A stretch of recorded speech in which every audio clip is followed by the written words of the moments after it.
And I'd also like to work on this line. I will not work on this and so forth, but I'll work on the ones that most directly affect our interest. I had mentioned that when George's had finally collapsed, his group here, that each time you see one of these, represents, let's say, a person. So in general, there are people like this sitting about. Here's David Thompson's at Thompson's Island, which I mentioned before, Maverick at Nodal's Island, which is East Boston, and of course William Blackstone in Shawmut, which will obviously is Boston. But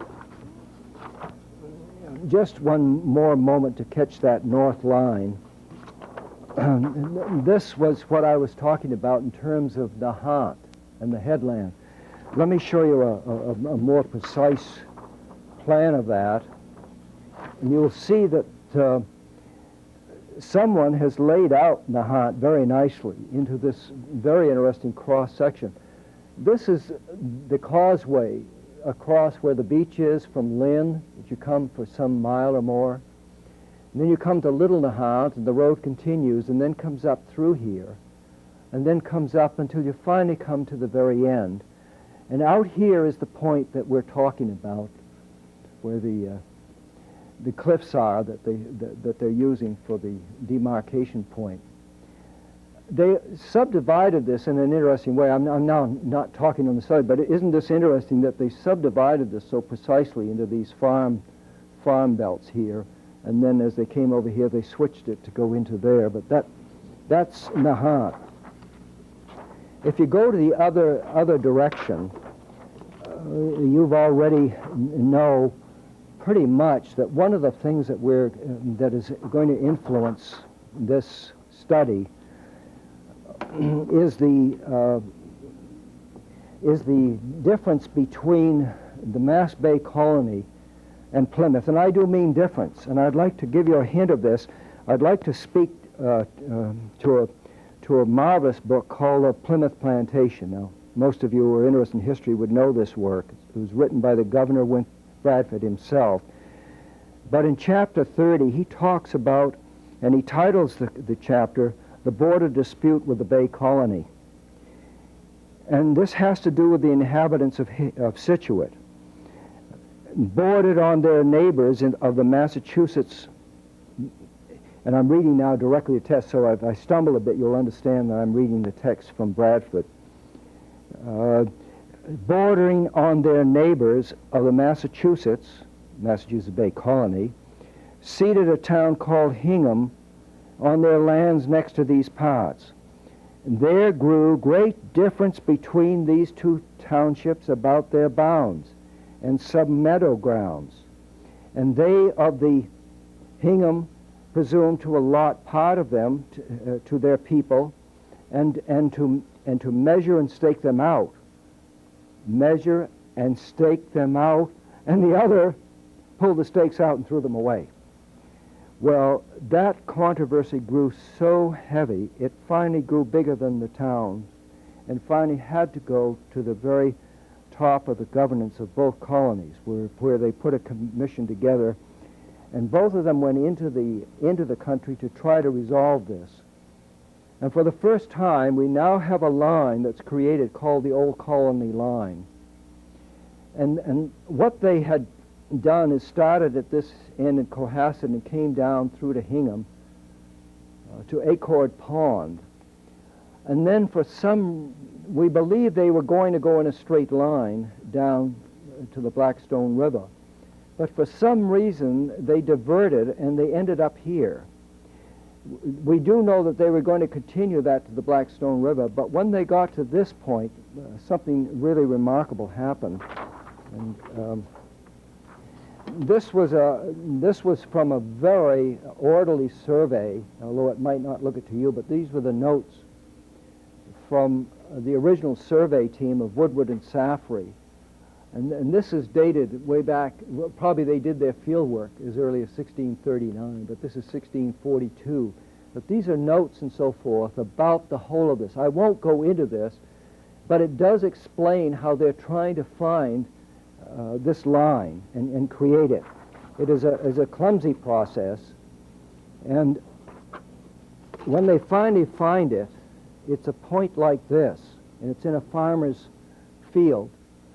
It's this point right here. So we've come down from Acord Pond at Hingham, and we've come to this point. Yes, that would have continued on, but this is the point they're looking for. It's an extension from the Charles River, which at this time, although we know today it goes on over into Holliston and so forth, but they didn't see this break here, and they continued down through to Lake Pearl in Rentham. So their measurements in general are worked along this line to this point. And at this point was a remarkable tree which they called the Angle Tree. And historically, it's probably one of the most important points in Massachusetts history. It has a marker like this. It's a very dark stone in dark granite with an interesting cap, and it has a text running down it, carved into it. On one side, facing Plymouth Colony, it explains exactly how the system works. The line is created and what it faces, Plymouth Colony. On the other side is the text exactly from Massachusetts Bay Colony. Now, in 1644, a commission from each colony is chosen to mark the actual boundary, which was supposed to be at the furthest point of the Charles River. And after tramping through the woods, the men found themselves slightly off course. And rather than retrace their steps, they created an angle, and using a large tree as a marker, the original Angle Tree stood for some 150 years until it finally decayed. And then this was created. Now, to show you how important this was to those who are interested in history, as late as 1690, after the American Revolution, this tree is gone, and yet they came back in to mark this. It's probably one of the most important markers in the state. Now, I'm going to show you a negative of a map. Now, if you'll notice, this is upside down, but you'll notice that the writing is correct. And you'll see the Angle Tree at this point. You'll also see reference to something like a heap of stones and so forth. Actually, this should be this way to be correct. As a matter of fact, it's on magnetic north, so the way I've tipped the map is more correct. This would be true north, so this is magnetic north. But it's actually through this point that we're talking about. It's right here. So north, east, south, west, so we've got it somewhat straightened out, I hope. If I use that same point, now this is another map, completely different. Now here's the Angle Tree here, and you'll notice now that there is a line that will go north from here, and this is on magnetic north. Now we will see the presence of this line continually, a rhythm of this, and it will be coming across certain boundary systems that seem to interlock with this whole idea. Here again you'll see the word heap of stones. Well, it was certainly a surveyor's way of setting the coordinate points. Not always, not at every point do you see that reference. At certain points they use that reference of a heap of stones. Well, now if we begin this line even further south, this line goes all the way down to Rhode Island Sound. This, if we go around the whole of this is Narragansett Bay, all the way up to Providence and coming down the west coast. So these are the three islands that make up the interior of the Narragansett Bay. So here's Newport, here's Portsmouth. Now, the line that we're talking about that is coming down from the Angle Tree, this is magnetic north. And it will travel right straight down just through Saconnet Point, which is that point at the very tip of Little Compton. It may be going through West Island, for all that we know. It's right about through this point. And goes through the bridge here. I forget the name of the bridge that goes across and connects in. But it will go through Bristol and then heads north. Just as we go north, let me show you, though, Bristol is really, it's amazing that right exactly on this line that we're interested in, and surprisingly even on a latitude line, but going particularly on the magnetic north line, goes right through this system of streets. And this dates back to very early colonial times. These are two maps of different periods, but they show the same. This was originally a grid town. And sure enough, right down what they call Wood Street, but it was the main street of the town, including the green on it, or the common. So everything was calibrated exactly on magnetic north for this town. The land filled out here and eroded over time, so they lost this. So today, if you go down, you get little nippings where they've had to cut back on the road system to angle up and catch it. But certainly in the whole heart of the district is exactly that. And there are continuous, interesting references like that. If you go even further north now, further north than where we were at the Angle Tree was in Wrentham. It's right on the Plainville North Attleboro line. But if you go further north to Millis and Medway, Medway was what they called a new grant. And this line was created between the right, or the east side, and the west side of this. And this line went straight through on magnetic north, just as we've been coming up all the way from way down at Little Compton. It will go directly through Winthrop Pond in Holliston. Here you see what we were just looking at. Here's Lake Winthrop. Now right up ahead is another very interesting marker. It's not one that most of us up more north here in this area would know, but people down in the Sherburne area are very knowledgeable about this. This was originally part of Dedham and part of the Wrentham lands, and finally Sherburne and so forth. But this is what I want to point to. It's what they call Jasper's Rock. But right up ahead, you'll see now we're coming to the 41 degrees 15 minutes, which was the line, that southern line that made up the south line of Robert George's track from Hingham. So as you come in, we will take a look at both of these points now. The Jasper's Rock is this. Now it seems innocent, but it's actually on this line, and it's very well known by the Historical Society of Holliston, and it's on their registered list of preserved elements within the town for the town's history. If we go north from here, in other words, Jasper's Rock is out of this picture, so it's down about here. But as we come to the 41 degrees 15 minutes, you'll see a Russell's Grant. Now, Russell's Grant, this is the intersection of the point that I'm looking for. This, we believe, was the demarcation line for the Indian reservation, which actually was on this and on the latitude line. Now, the Russell's Grant, you'll see other tracks that are made up very much like parallelograms, and rightly so. That's what all of these are based on, is based on magnetic north and based on latitude lines of east-west. This one is down, as I say, I'm showing the same thing again, but I'm showing to you laid over a contemporary map.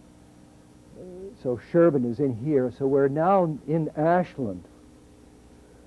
And this was the Mungunko, which was the Indian reservation, which is on this corner. And here's the Russell Grant. And I'll show you what's happening at that junction point. Actually, when you go into a wooded site, sometimes it doesn't mean anything till you get to it, and sometimes there's nothing. Well, when we actually go into the woods here, there's an amazing kind of gathering of the forces of all these walls that are coming in. This is our latitude line, and there's a wall that goes out, and then there's the actual magnetic north line coming down like this, and they all intersect right here. Yes, there's some other lines that are coming in at odd angles and so forth, but this is the actual point that we've been looking for to make up that southwest corner. In other words, we've seen Nahant, we've seen Hingham, now we see the one in Ashland. So we really are boxing the compass. We've now gone all the way around from here to here, and now we're to here. So now I'm going to try and close this out and move to another part of the story. I want to now, we've come this far up all the way above Lake Pearl. We're way up in here now. I'd like to now stop and examine another piece. I'd like to now come in from Nahant and approach this whole area out through to Stow on this line. So I'll show you what I'm trying to do here. Relative to the history of Boston, if you go back to the very beginnings, even before Boston, as you know, Newtown was created. Newtown was supposed to be the capital of New England.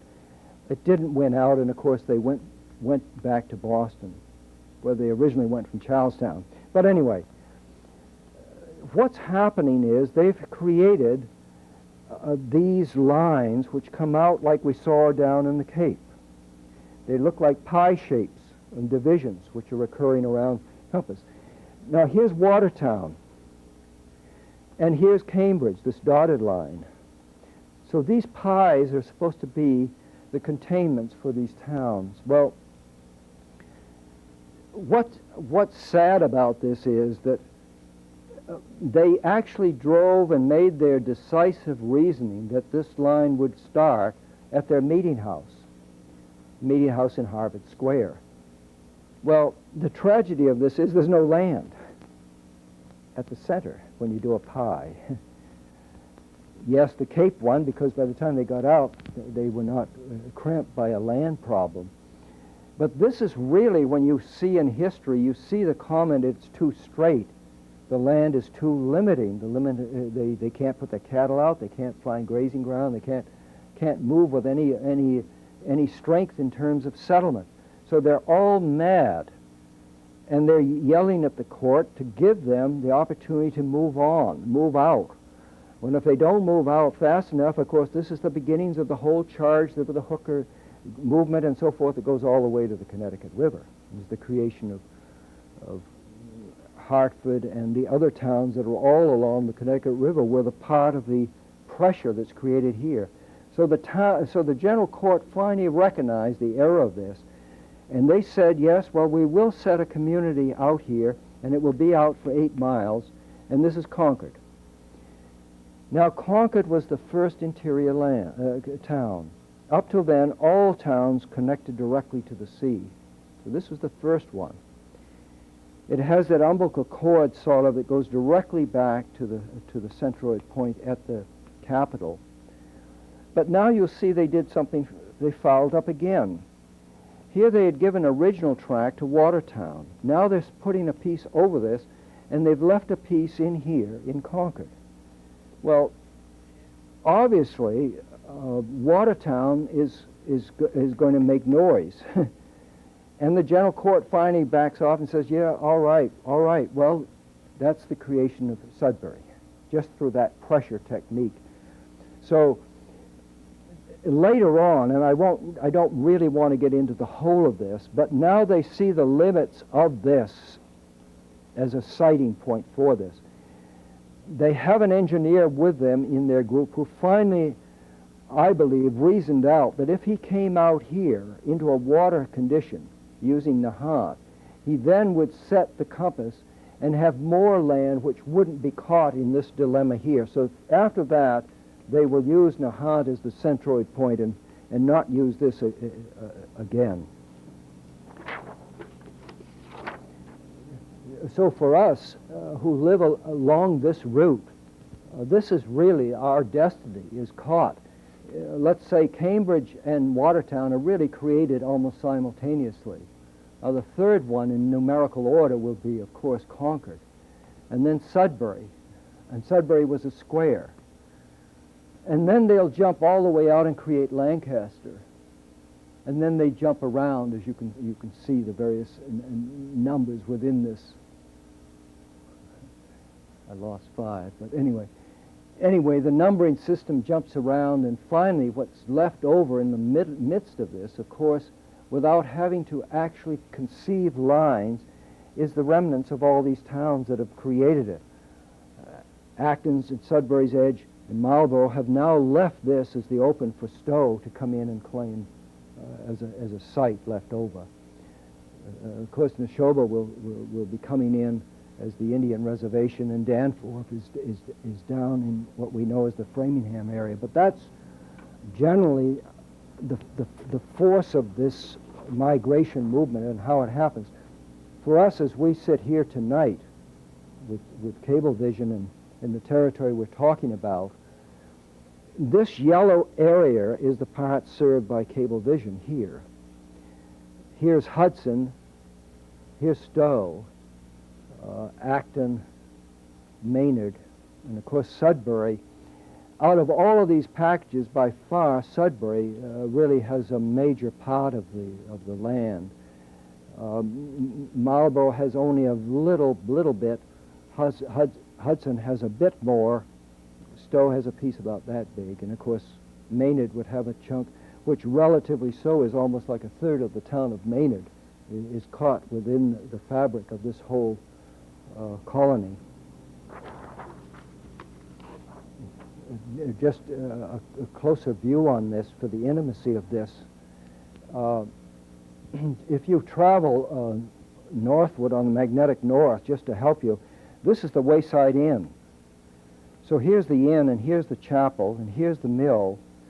So this line runs surprisingly close to the mill, probably just to its west side as far as we can figure out.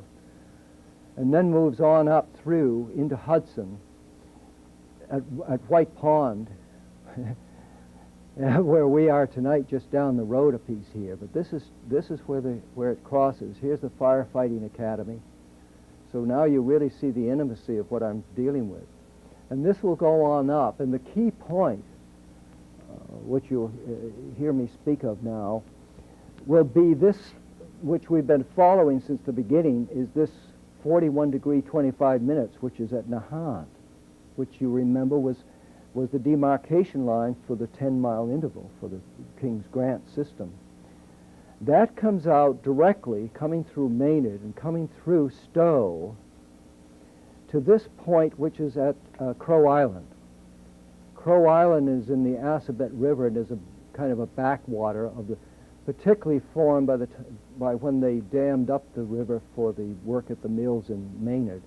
But this is created as an island. And there was somewhat of a hilling on this island at one time. Today, if you go, it's been absolutely flattened. It has an airfield on it and soccer field and so forth. But at least this helps you to see the intimacy of what I'm dealing with here. If you take a regular geodetic survey map, and by the way, this is still the jewel of all the material you can use, and I will use everything I can get my hands on. I will use atlases, I will use assessor's maps, I will use engineering maps, but I certainly will use this map as the key, because these were flown under the U.S. government. They're all computerized, and they're drawn with such accuracy that any one of us who use these can feel so much at home. And if for those of you who've done that, you know very well, you can really go out and use these maps and really feel very secure that you're right exactly where a point would be. This happens to be the cross point at Crow Island. So this will be going north up through Stow, and that island, I don't know if of those of you who are here that might know this island, but the Assabet River wanders on and becomes quite a wide basin here.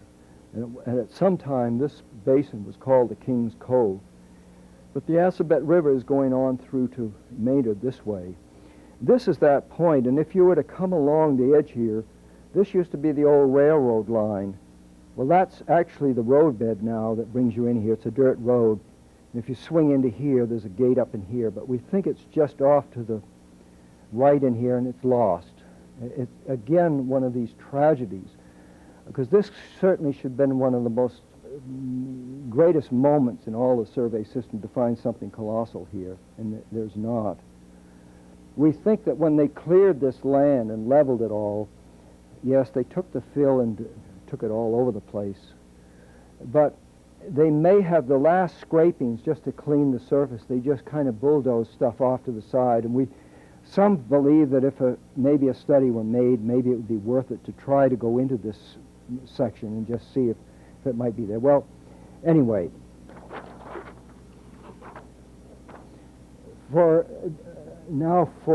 tell you, I use every map I can find.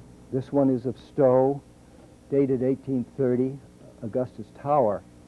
Now, normally I don't necessarily even get messages from this because I'm working so early that you would think, well, why would I have to look at this map?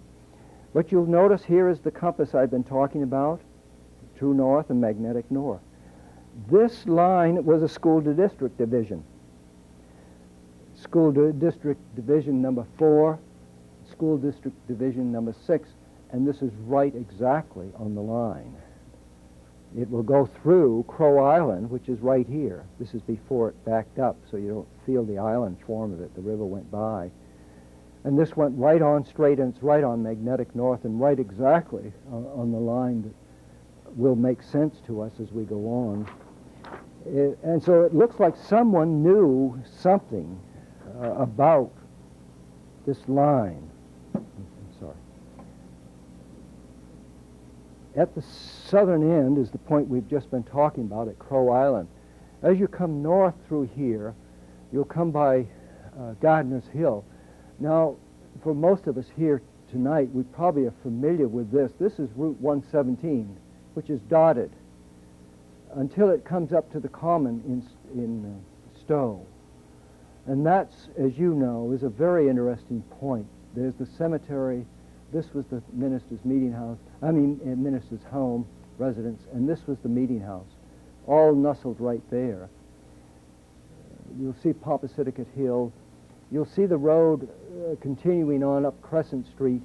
Yes, today it keeps on going as a straight line, but originally it did this to get around all of this, which was the minister's pond and the low water in here, coming down to Elizabeth Brook, which fed into the Assabet River here. And this will continue on up, go by the police station here in Stow, and continue on up until it goes on into Boxborough. But before I leave this map, I've now taken you up through here, up by the minister's pond and up police station. Now, when I first learned that there was something